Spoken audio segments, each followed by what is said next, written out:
الحمد لله رب العالمين والعاقبة للمتقين والصلاة والسلام على أشرف الأنبياء والمرسلين وعلى آله الطيبين الطاهرين وعلى آله وذرياته وأهل بيته وعلماء أمته وأولياء ملته أجمعين وعلى من اتبعهم بإحسان إلى يوم الدين. أما بعد فأعوذ بالله من الشيطان الرجيم. بسم الله الرحمن الرحيم. رب اشرح لي صدري ويسر لي أمري واحلل عقدة من لساني يفقهوا قولي. صدق الله مولانا العظيم. قال الله تعالى في شان حبيبه الكريم: إن الله وملائكته يصلون على النبي يا أيها الذين آمنوا صلوا عليه وسلموا تسليما. اللهم صل على سيدنا ومولانا محمد معدن الجود والكرم وآله وصحبه وبارك وسلم. صلاة وسلام عليك يا سيدي يا رسول الله. مولاي صل وسلم دائما أبدا على حبيبك خير الخلق كلهم محمد سيد الكونين والثقلين والفريقين من عرب ومن عجم. يا رب بالمصطفى بلغ مقاصدنا واغفر لنا ما مضى يا واسع الكرم. حمد و صلاۃ کے بعد انتہائی واجب الاحترام معزز و مکرم سامعین ذی وقار، اللہ رب العزت کی بارگاہ میں انتہائی انکساری کے ساتھ شکر ادا کرتے ہیں کہ اللہ تعالی نے ہمیں دوبارہ جمعۃ المبارک کی عظیم اور بابرکت ساعتیں عطا فرمائی. اللہ کریم کی بارگاہ میں دعا کرتا ہوں کہ مجھے حق بیان کرنے اور ہم تمام کو اس حق کے مطابق ایمان کی سلامتی کے ساتھ عمل پیرا ہونے کی توفیق عطا فرمائے، اور ان بابرکت لمحات کے طفیل سے ہماری تمام عبادات کو اپنی بارگاہ میں ایمان کی سلامتی کے ساتھ قبول فرمائے اور تمام چھوٹی بڑی خطاؤں کو معاف فرمائے. اللہ نے انسان کو جس فطرت پر پیدا کیا ہے وہ اللہ کی مرضی کے مطابق ہے، اور اس میں کسی قسم کی بھی رد و بدل تبدیلی اللہ کی طرف سے قطعاً اس بات کی اجازت نہیں. اور قرآن میں اللہ تعالیٰ نے اس کے بارے میں ارشاد فرمایا کہ فطرت اللہ التی فطر الناس علیہا لا تبدیل لخلق اللہ ذلک الدین القیم، کہ یہ اللہ کا وضع کردہ طریقہ ہے، اللہ کی وضع کردہ فطرت ہے، تو اس میں کسی بھی قسم کی کوئی تبدیلی لا تبدیل لخلق اللہ، اس میں اللہ کی اجازت نہیں ہے کہ اللہ کی تخلیق میں، اللہ کی بنائی ہوئی چیز میں، اللہ کی وضع کردہ ہیئت میں کسی بھی قسم کی تبدیلی کی جائے. یہ فطرت کی بھی خلاف ہے، اسلام کے بھی خلاف ہے. دو طرح کی چیزیں ہوتی ہیں جو پہلے بھی کئی مرتبہ آپ کے سامنے عرض کر چکا ہوں. ایک معاملہ فطرتاً ہوتا ہے اور ایک مذہباً ہوتا ہے. مذہبی اعتبار سے کوئی چیز منع کی جاتی ہے، اور ایک یہ ہے کہ ہماری فطرت اس چیز کو قبول نہیں کرتی. انہی میں سے ایک چیز جھوٹ بولنا. اب جھوٹ بولنا اسلام مذہبی اعتبار سے تو منع کرتا ہی ہے، لیکن اندر سے ہماری فطرت بھی اس بات کی اجازت نہیں دیتی کہ ہم جھوٹ بولیں، دھوکہ دیں لوگوں کو، یا دھوکہ کھائیں، ظلم کریں، یا اپنے اوپر ظلم برداشت کریں. تو فطرتاً بھی ہم اس بات کو پسند نہیں کرتے، اور اسلام نے بھی ان کاموں پر روک ٹوک لگائی ہے. انہی میں سے ایک یہ ہے کہ انسان اپنی جسمانی ساکھ کو تبدیل کرے. نبی اکرم صلی اللہ علیہ وآلہ وسلم کی تعلیمات کا خاصہ یہ ہے کہ آپ نے بنیاد کو ہمیشہ فوکس کیا. قرآن کی تعلیمات کو بھی آپ دیکھیں تو جو بنیاد ہے اللہ تعالیٰ نے اس کو منع کیا ہے. زنا کی بات آئی تو اللہ نے قرآن میں کیا ارشاد فرمایا کہ وَلَا تَقْرَبُوا الزِّنَا إِنَّهُ كَانَ فَاحِشًا، کہ زنا کے قریب نہ جاؤ. زنا کے قریب جانے والی جو چیزیں اللہ نے اسی سے منع کیا ہے، کیونکہ وہی بنیاد ہوتی ہیں اس بڑے عمل تک لے جانے کے لیے. تو اسلام بنیاد کو روکتا ہے. ایسے ہی نبی اکرم صلی اللہ علیہ وآلہ وسلم نے جسمانی ساکھ کو تبدیل کرنے کی بنیاد کو ہی روک دیا ہے. اور ایک مقام پر ارشاد فرمایا کہ لعن رسول اللہ صلی اللہ علیہ وآلہ وسلم المتشبہین من الرجال بالنساء والمتشبہات من النساء بالرجال، او کما قال علیہ الصلاۃ والسلام، کہ نبی مکرم نور مجسم خاتم النبیین خاتم المرسلین سرور دو عالم صلی اللہ علیہ وآلہ وسلم نے ایسے مرد اور عورت پر لعنت کی ہے کہ جو مرد ہوتے ہوئے عورت کی مشابہت اختیار کرے اور عورت ہوتے ہوئے مرد کی مشابہت اختیار کریں. اب آپ بتائیے کہ نبی مکرم صلی اللہ علیہ وآلہ وسلم صرف مشابہت اختیار کرنے پر لعنت فرما رہے ہیں، تو اب اگر کوئی مرد مکمل طور پر اپنی جنس کو تبدیل کر کے عورت بن جائے اور ایک عورت اپنی جنس کو تبدیل کر کے مرد بن جائے، تو یہ اسلام اور اللہ اور اس کے رسول کے نزدیک کتنا بڑا گناہ ہو۔ صرف مشابہت اختیار کرنا، یعنی مرد بال لمبے کر لے، عورتوں جیسا لباس پہن لے، چوڑیاں وغیرہ پہن لے، کانوں میں بالیاں ڈال لے، یہ مشابہت ہے عورتوں کی، تو صرف اس مشابہت پر حضور علیہ الصلوۃ والسلام لعنت فرما رہے ہیں۔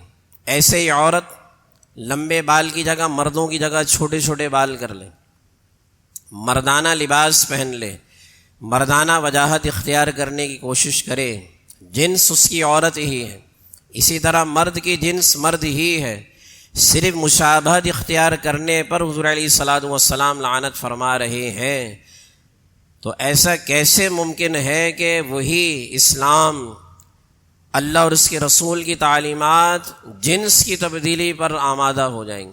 یہ اللہ کی لعنت ایسے افراد پر، اور اس لعنت کو اب قانونی حیثیت پاکستان میں دی جا رہی ہے۔ اس کی ابتدائی گفتگو میں نے پچھلے جمعے آپ کے سامنے عرض کر دی تھی ٹرانسجنڈر ایکٹ کے حوالے سے۔ اس کی کئی شکیں ایسی ہیں کہ جو فطرت کے بھی خلاف ہیں اور اسلام کے بھی خلاف ہیں۔ میں نے بتایا نا کہ دو چیزیں بڑی اہم ہوتی ہیں ہماری زندگی میں۔ ایک چیز یہ ہے کہ فطرتاً ہم کن باتوں کو پسند کرتے ہیں، کن چیزوں کو ہم اپنے لیے اچھا سمجھتے ہیں، یہ ہماری فطرت ہے۔ اور پھر مزید یہ ہے کہ جب اسلام کا حکم اس کی بیک پر آ جائے، اس کے مطابق اسلام کا بھی کوئی حکم، اللہ اور اس کے رسول صلی اللہ علیہ وآلہ وسلم کا کوئی حکم نازل ہو جائے، تو پھر اس حکم یا اس عمل کو مزید تقویت مل جاتی۔ تو ایسے ہی جنسی تبدیلی کا جو معاملہ ہے، اس میں، اس قانون میں، اس بل میں بے شمار ایسی چیزیں ہیں کہ جو بظاہر جو اس کے حامی ہیں، لیکن ہمارے معاشرے میں ہر طرح کے فرد پائے جاتے ہیں۔ خود میرا سامنا اسی ہفتے میں ایسے فرد سے بھی ہوا کہ جو یہ کہہ رہا ہے کہ اس بل میں کوئی ایسی شک نہیں ہے، یہ تو لوگوں نے وابلہ مچایا ہوا۔ میں نے عرض کیا نا کہ ہمارے لا علمی کی وجہ سے بھی بڑے معاملات خراب ہوتے ہیں۔ ایک محاورہ ہے نا، نیم حکیم خطرہ جان، نیم ملا خطرہ ایمان۔ تھوڑا علم بھی انسان کے لیے خطرناک ہو جاتا ہے، اور تھوڑی حکمت بھی، تھوڑی ڈاکٹری بھی وبال جان بن جاتی ہے۔ ہمیشہ جب بھی پڑھیں تو مکمل بات سنیں یا مکمل بات پڑھیں۔ اب قرآن کی آیت مبارکہ، یا ایھا الذین آمنوا لا تقربوا الصلاۃ، کہ اے ایمان والو نماز کے قریب نہ جاؤ۔ اب آپ لوگوں کو بولتے پھرتے پھریں کہ دیکھیں قرآن میں ہی حکم ہے، اللہ ایمان والوں سے فرما رہا ہے کہ اے ایمان والو لا تقربوا الصلاۃ، نماز کے قریب نہ جاؤ۔ اب یہ عادی بات ہے، وَأَنْتُمْ سُكَارَىٰ، جب تم نشے کی حالت میں ہو تب نماز کے قریب نہ جاؤ۔ اب جب تک یہ وَأَنْتُمْ سُكَارَىٰ آپ نہیں بتائیں گے تو لا تقربوا الصلاۃ کا مفہوم سمجھ میں ہی نہیں آ رہا ہے۔ 700 سے زائد مقامات پر جس عمل کی تاکید بیان کی گئی، آپ نے ایک جھٹکے میں کہا کہ اللہ نے ایمان والوں سے کہا کہ نماز کے قریب نہ جاؤ۔ تو اس لیے آدھا علم یا تھوڑا علم انسان کے لیے ایمان کے اعتبار سے بھی نقصان دہ ہے، اور دنیاوی اعتبار سے بھی نقصان دہ۔ دنیاوی اعتبار سے بھی اگر آپ اس کو امپلیمنٹ کریں تو یہ نقصان دہ۔ تو ٹرانسجنڈر ایکٹ کے بارے میں 3 چیزیں جو آپ کے سامنے میں عرض کروں گا، میرے خیال ہے اسی میں ہمارا وقت ہو جائے گا۔ ویسے تو یہ پوری تقریباً 40 سے 48 پیج پر پورا بل ہے۔ اس کا اردو ترجمہ اور انگلش کا متن بھی میرے پاس ہے، اگر کسی کو چاہیے تو آپ لے کر خود بھی اس کا مطالعہ کر سکتے ہیں۔ سب سے بڑی خرابی جو حکومت پاکستان کا دعویٰ ہے کہ ٹرانسجنڈر ایکٹ کو کن افراد کے حق کے لیے بنایا گیا ہے، یہ پچھلی جمعے کی نشست میں نے آپ کے سامنے عرض کیا تھا۔ ان کا ماننا کیا ہے کہ یہ ہم نے خواجہ سراؤں کے حقوق کے تحفظ کے لیے بنایا ہے۔ یہی کہتے ہیں نا کہ خواجہ سراؤں کو کیونکہ اقلیت کی حیثیت رکھتے ہیں وہ پوری دنیا میں، صرف پاکستان میں ہی نہیں دنیا بھر میں ان کے حقوق کا باقاعدہ استحصال کیا جا رہا ہے۔ لیکن اب ہوتا کیا ہے کہ جب کوئی پلیٹ فارم بنایا جاتا ہے تو جہاں اس کو صحیح استعمال کرنے والے ہیں وہیں اس پلیٹ فارم کے نیچے لوگ اپنے مفادات کو بھی استعمال کر رہے ہوتے ہیں۔ اس کی مثالیں تو بہت ساری دی جا سکتی ہیں، لیکن ٹرانسجنڈر ایکٹ کی اگر ہم بات کریں تو یہ قانون کب پاس ہوا؟ مئی 2018۔ مئی 2018۔ اب 2018 سے لے کر 2021، ابھی تو چونکہ 2022 چل رہا ہے نا، ابھی ختم نہیں ہوا، تو اسی لیے اس کی کیلکولیشن ابھی تک مارکیٹ میں نہیں آئی۔ تو 2018 سے لے کر 2021 تک 29,000 افراد نے نادرا کو درخواست دی کہ ہمیں اپنی جنس تبدیل کروانی۔ اب اس قانون میں سب سے بڑی خرابی کیا ہے کہ کوئی بھی مرد یا کوئی بھی عورت صرف اپنے احساس کے جذبے کو مد نظر رکھتے ہوئے، جیسے مرد کو محسوس ہو رہا ہے کہ مجھے عورتوں کی کچھ فیلنگز آ رہی ہیں، مرد کو محسوس ہو رہا ہے کہ جو مجھے عورتوں جیسی فیلنگز آ رہی ہیں، عورتوں جیسی خاصیتیں میرے اندر پیدا ہو رہی ہیں، ایک جگہ کی بات سن کر دوسری جگہ لگا رہا ہے، جو عورتوں میں خصلت پائی جاتی ہے نا، اللہ ماشاء اللہ، جو نیک صالح عورتیں جن کی تعریف اللہ نے قرآن میں بیان کی ہے، ان کی بات میں نہیں کر رہا۔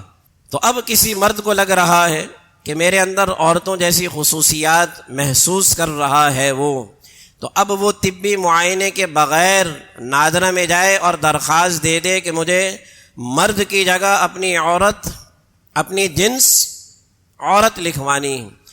تو اب اس قانون کے تحت نادرا اس بات کا پابند ہے کہ وہ اس کی جنس تبدیل کر کے دے گا، وہ اس سے میڈیکل سرٹیفکیٹ نہیں مانگے گا، نہ اس کو کسی ڈاکٹر کے پاس بھیجے گا۔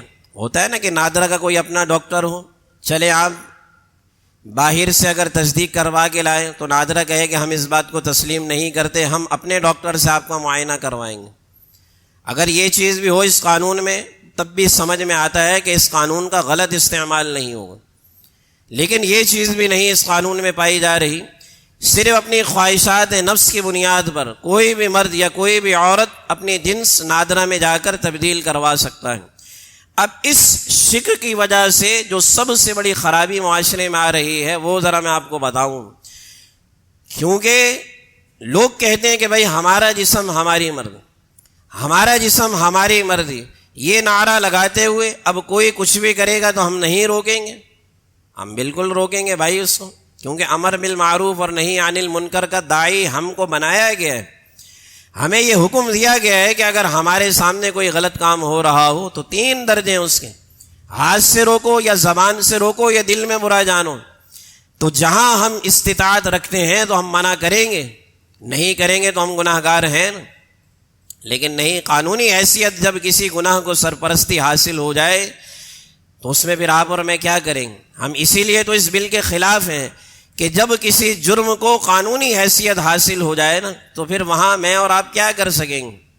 زنا ابھی تک بھی ہمارے معاشرے میں چھپ کر کیا جاتا ہے، زنا ابھی بھی اتنی خرابیاں آنے کے باوجود بھی، ہر گھر کی بات میں نہیں کر رہا، لیکن ہر محلے کا معاملہ آپ دیکھ لیں کہ شاید ہی اب اسلامی معاشرے میں کوئی محلہ ایسا ہو جہاں زنا نہیں ہو رہا۔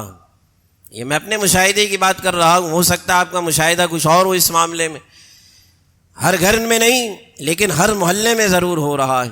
لیکن ابھی بھی زنا چھپ کر کیا جاتا ہے، کیونکہ اسلامی قوانین کی بات اگر ہم ابھی نہ بھی کریں تو پاکستان کے قانون کے مطابق زنا کی سزا مقرر ہے، باقاعدہ پولیس کارروائی ہوتی ہے، جس کے ساتھ زنا بالجبر کیا گیا اگر وہ زنا کرنے والے کے خلاف FIR کٹوا دیں تو پولیس اس بات کی پابند ہے کہ وہ اس کے خلاف ایکشن لے۔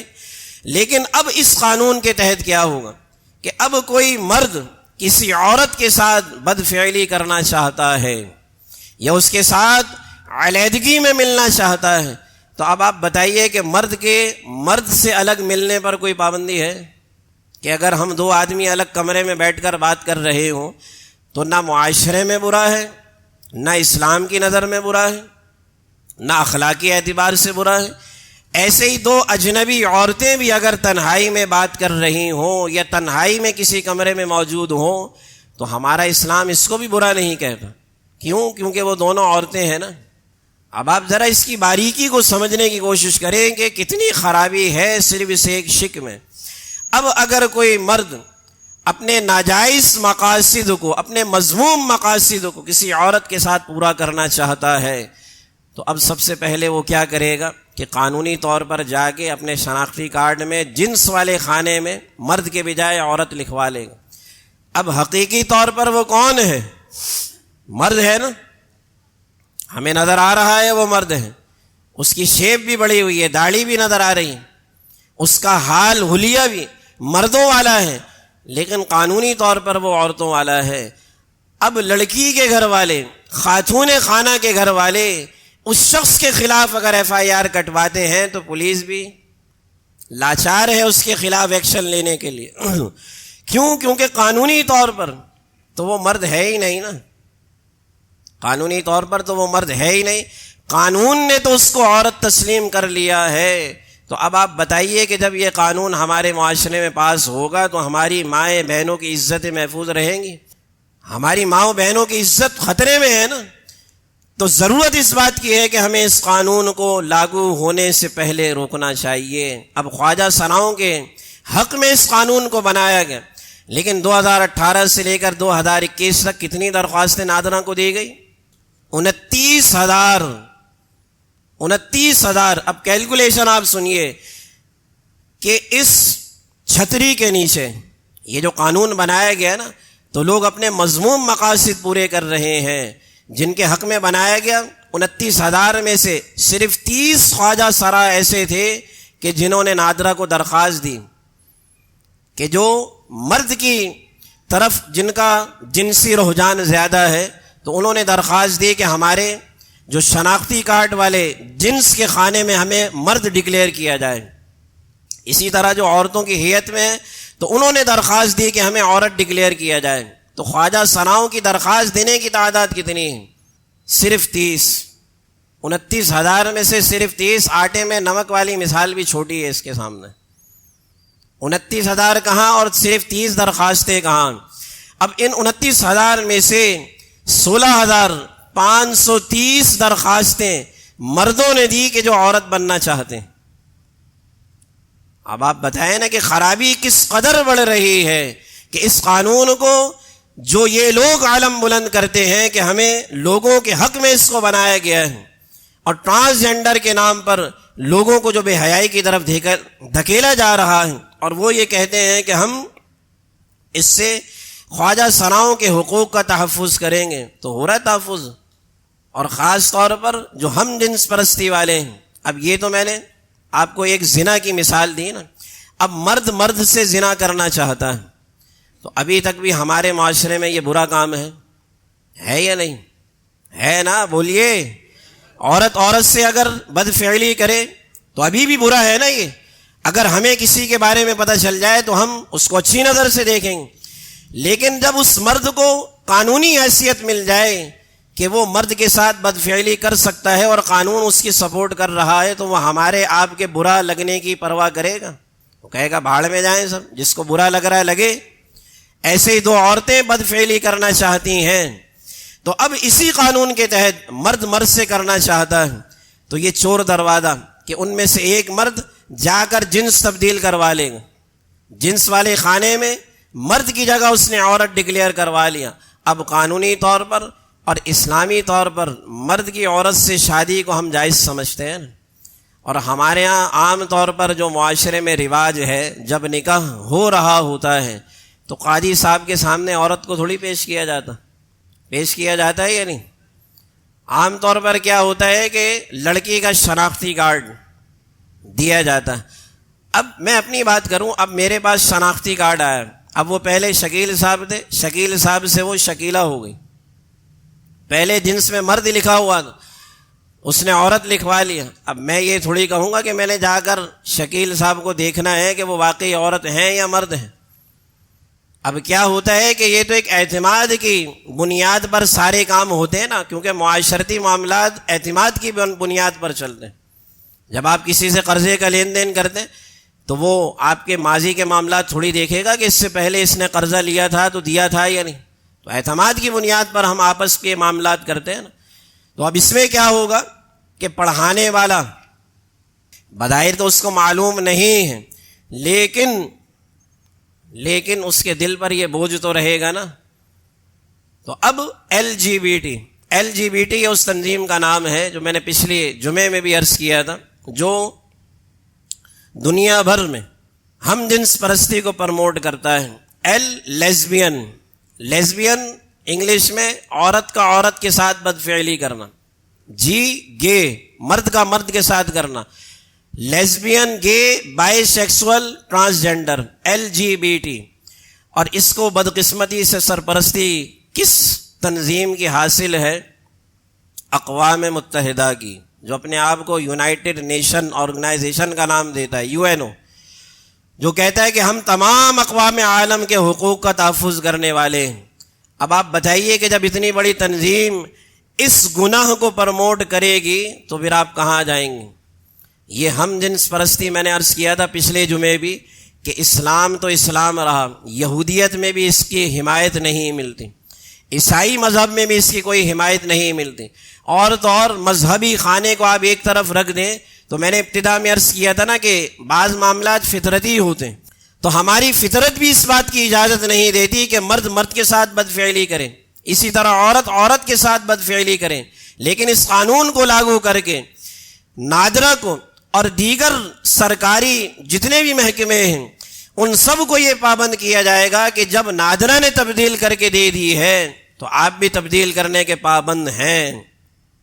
اور اس قانون کا جو استعمال کیا جائے گا وہ صرف اور صرف اللہ اور اس کے رسول صلی اللہ علیہ وآلہ وسلم کے حکم کے خلاف ورزی کرتے ہوئے کیا جا رہا ہے. اور حضور علیہ الصلوۃ والسلام نے تو ارشاد فرمایا نا کہ صرف مشابہت اختیار کرنے والے مرد پر اور صرف عورت کی مشابہت اختیار کرنے والے مرد اور اسی طرح مرد کی مشابہت اختیار کرنے والی عورت پر لعنت کی گئی. جنس کی بات تو اس حدیث میں ہے ہی نہیں، صرف مشابہت کی بات حضور علیہ الصلوۃ والسلام نے کی. تو اب آپ بتائیے نا کہ مشابہت اختیار کرنے پر جب لعنت ہے تو اب سرے سے اگر جنس تبدیل بندہ کروا لے تو پھر لعنت سے آگے کتنا بڑا عذاب وہ اپنے سر لے رہا ہے. تو اس کو کوئی عام قانون نہ سمجھیں آپ، اور آپ یہ بھی نہ سوچیں کہ اگر قانون پاس ہو گیا تو ہمیں اس سے کیا فرق پڑے گا. ہم تو اس قانون سے محفوظ ہیں، لیکن میں نے جو مثالیں آپ کو دی ہیں نا کہ ہم اگرچہ اس قانون کو اختیار نہیں کر رہے لیکن آنے والی نسلیں ضرور اس قانون سے متاثر ہوتی ہوئی نظر آ رہی ہیں اور صاف صاف نظر آ رہی ہیں. تو ضرورت اس بات کی ہے کہ ہم اس کے خلاف آواز اٹھائیں، اس کے خلاف آواز اٹھائیں. اور اس پورے ہفتے میں الحمدللہ ابھی بھی اسلام کا شعور لوگوں کے دلوں میں ہے اور پورے پاکستان بھر میں اس کے خلاف آوازیں اٹھائی گئیں، محراب و ممبر سے بھی آوازیں اٹھائی گئی اور لوگوں نے بھی اس کے خلاف سوشل میڈیا پر کمپین چلائی، جس کی وجہ سے حکومت پاکستان اس بات پر آمادہ ہوئی ہے کہ ہمیں اس میں ترمیم کرنے کی ضرورت ہے، کیونکہ انقلاب ہمیشہ افرادی قوت سے آتا ہے، انقلاب افرادی قوت سے آتا ہے. تو ہم نے اس قانون کے خلاف آواز اٹھائی تو حکومت پر دباؤ پڑا، تو اب حکومت اس بات پر آمادہ ہو گئی ہے کہ اس کے معاملے میں ہمیں دوبارہ اسلامی نظریاتی کونسل کے پاس جانا چاہیے. اب یہ بھی انہوں نے ایک ڈھونگ رچایا، اسلامی نظریاتی کونسل کا کہنا ہے کہ ہمارے پاس یہ بل پیش ہی نہیں کیا گیا، ان کا کہنا یہ. اور جس دوران اس بل کو پاس کیا گیا وہ عرصہ وہ تھا جب شاہد خاقان عباسی منصب وزارت پر وزیر اعظم تھا. اب کیا ہے کہ حکومت بالکل آخری لمحات میں تھی، ختم ہونے والی تھی اور نئے الیکشن کی تیاریاں تھیں. اب اس دوران کیا ہوتا ہے، جیسے اس کی مثال میں آپ کو دوں، بچوں کے جب امتحان ہونے والے ہوں نا، 2-3 دن جب رہ گئے ہوں تو بچے اسکول کی چھٹیاں مار لیں، بچے اسکول کی چھٹیاں مار دیں اور فوکس کرتے ہیں کہ جو 3-4 دن کے بعد ہمارے امتحان ہونے ہم اس کی تیاری کر لیں گھر میں بیٹھ کر. ٹھیک ہے، یہ بڑی آسان مثال میں نے آپ کو دی. تو اب کیا تھا کہ الیکشن قریب تھے، بڑے الیکشن قریب تھے، تو تمام پارٹیز کے لوگ اس الیکشن کی تیاریوں میں مصروف تھے، تو اسمبلی میں تعداد ویسے ہی کم تھی۔ یہ بڑی سوچی سمجھی سازش کے تحت اس بل کو لایا گیا، اور اس دن اس کو پاس کروایا گیا کہ جب افراد بالکل ہی کم تھے، افراد بالکل ہی کم تھے۔ اور ہوتا یہ ہے کہ جب بھی کوئی قانون لایا جاتا ہے تو وہ انگریزی زبان میں ہوتا ہے، یہ بڑا ایک المیہ سمجھ میں نہیں آتا۔ انگریزی زبان میں اس کا متن لکھا جاتا ہے، اور منسٹر لوگ آپ جانتے ہی ہیں کہ کتنی انگریزی سمجھتے ہیں۔ یہ آپ کو اس سے کوئی ڈھکی چھپی بات نہیں ہے نا کہ ان کو کتنی انگریزی آتی، اور خاص طور پر اس کی اصطلاحات میں آپ خود بھی پڑھیں، میرے پاس موجود ہے، ایسے ایسے الفاظ لکھے ہوئے جو عام طور پر بھی نہیں بولے جاتے، کیونکہ قانون کی جو زبان ہوتی ہے وہ اور ہوتی ہے، عام طور پر بولے جانے والی زبان اور ہوتی ہے۔